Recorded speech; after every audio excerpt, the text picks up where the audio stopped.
मी आपल्याशी काल बोललो सविस्तर अनेक विषयांवर, पण मी एक विषय आपल्यासमोर मांडतो आहे 2 मिनिटात, जो मला असं वाटतं बऱ्याचशा वृत्तवाहिन्यांनी सकाळी दाखवलेला आहे. 2013-14 आणि 2014-15 आपल्याला माहीत असेल की हिंदुस्थानच्या संरक्षण दलाची स्वाभिमान, बरं का, अभिमान असलेली INS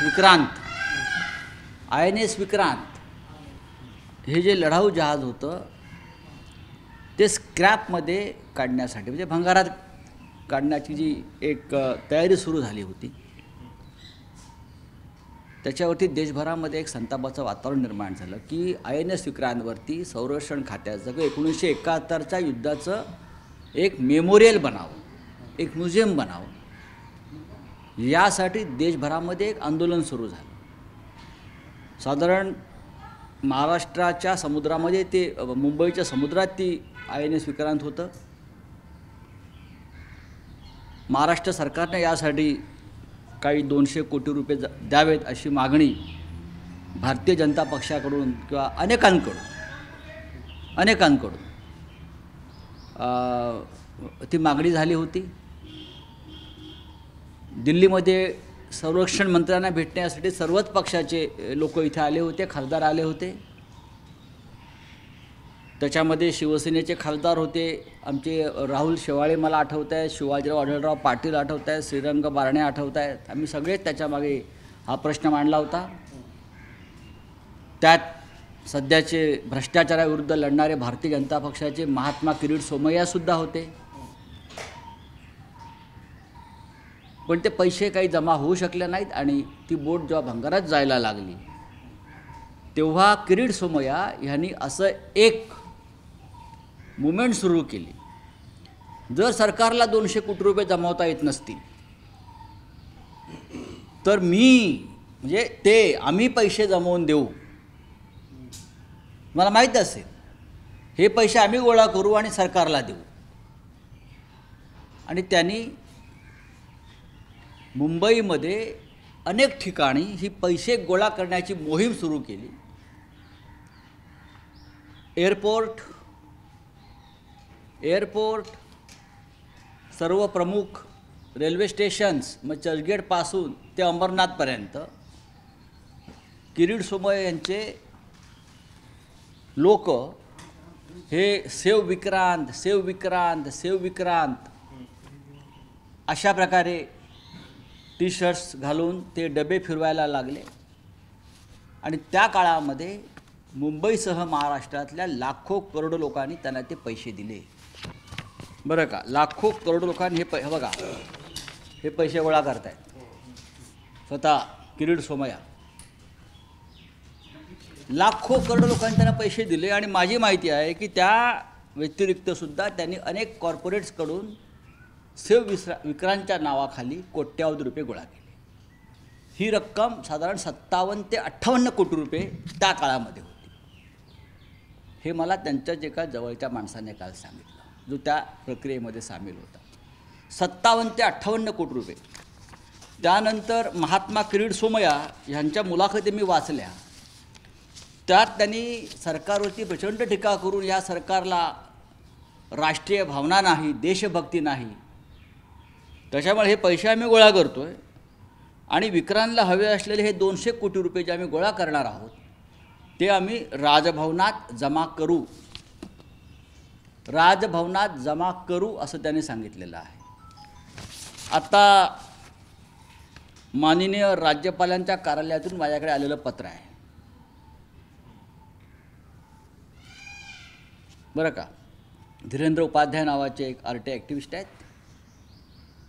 त्यांनी राज्यपालांना विचारलं की 2013-2014 किंवा 2014-2015 में विक्रांतसाठी अशा प्रकारे जे पैसे गोळा करण्यात आले होते ते तुमच्याकडे जमा झाले आहेत का, चेकद्वारे किंवा कॅशद्वारे.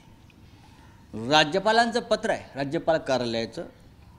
ऐसी कोई राशि इस कार्यालय में जमा नहीं की गई है ऐसी कोई राशि इस कार्यालय में जमा नहीं की गई है।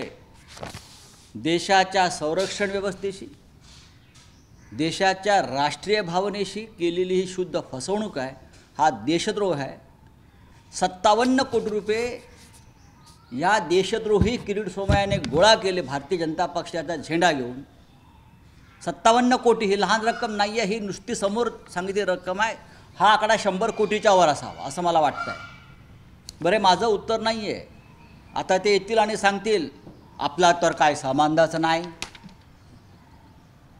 हे फोटो आहेत, पैसे गोळा केलेले आहेत लोकांनी। मला ते 10 लोक कालपासून भेटले जेव्हा त्यांना हे बाहेर आलं की आम्ही चर्चगेट स्टेशनला त्या डब्यामध्ये 5-5 हजार रुपये टाकले विक्रांतसाठी, म्हणून की देशाचं एक स्वाभिमान आहे, देशाचा आत्मा आहे। 1971च्या युद्धाचं ते प्रतीक आहे विजयाचं। आम्ही 5-5 हजार रुपये त्याच्यामध्ये टाकले चर्चगेट स्टेशन। अशा प्रकारचे पैसे नेवीनगरला गोळा करण्यात आले मोठ्या प्रमाणात निवृत्त अधिकाऱ्यांकडून, आणि ही रक्कम कोटींच्या घरात आहे। आणि ही रक्कम राजभवनात जमा झालेली नसेल तर ही रक्कम कुठे गेली, ही रक्कम कोणाच्या घशात आणि खिशात गेली, ही रक्कम भारतीय जनता पक्षानं निवडणुकीत वापरली त्या काळात, की किरीट सोमय्या यांची जी कंपनी आहे कन्स्ट्रक्शन निकॉन इन्फ्रा त्यात वापरण्यात आली, हा सवाल आहे। माझ्या माहितीप्रमाणे हा देशद्रोहाचा गुन्हा होऊ शकतो। राष्ट्रीय सुरक्षेच्या नावावर गोळा केलेले हे पैसे हे कोणाच्या खिशात गेले ह्याची महाराष्ट्र सरकारच्या तपास यंत्रणांनी तर चौकशी करायलाच हवी।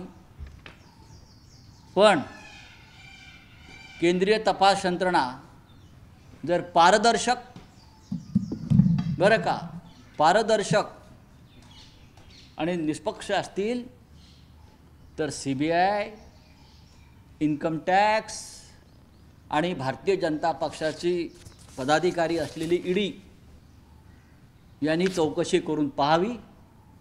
जर त्यांना या चौकशीत काही सापडत नसेल तर मी त्यांना मदत करीन। यामध्ये सोमय्या सोडून अजून कोण आहे असं तुम्हाला वाटतं का? सोमय्या सोडून बरेच लोक आहेत त्याच्यामध्ये, पण सोमय्या या भ्रष्टाचाराच्या कटाचे प्रमुख सूत्रधार आहेत। सर, याच्यामध्ये एक मुद्दा आहे की जे पैसे गोळा करण्यात आले, मुद्दा काही नाही, मी मुद्दा सांगतो तोच, मला मुद्दे विचारू नका। बँक राजभवनाला पैसे मिळाले नाहीत हाच मुद्दा आहे, मला प्रश्न विचारू नका, तर मी तुम्हाला सांगतो आहे राजभवनामध्ये पैसे गोळा करू अशा प्रकारे आवाहन केल्यामुळे लोकांनी पैसे दिले। लोकांचा राजभवनावरती विश्वास होता त्या काळामध्ये। त्या काळामध्ये माझ्या माहितीप्रमाणे शंकर नारायण नावाचे राज्यपाल होते, बरं का। त्यांचंसुद्धा एक भूमिका होती की ही विक्रांत वाचायला पाहिजे, सगळ्यांची भूमिका होती। आणि राजभवनाच्या नावावरती पैसे गोळा केलेत लोकांकडून। विक्रांत देशाच्या लोकभावनेशी, राष्ट्रीय सुरक्षेशी हा खेळण्याचा प्रकार देशाच्या इतिहासात झाला नव्हता। भारतीय जनता पक्षाला याचं उत्तर द्यावं लागेल।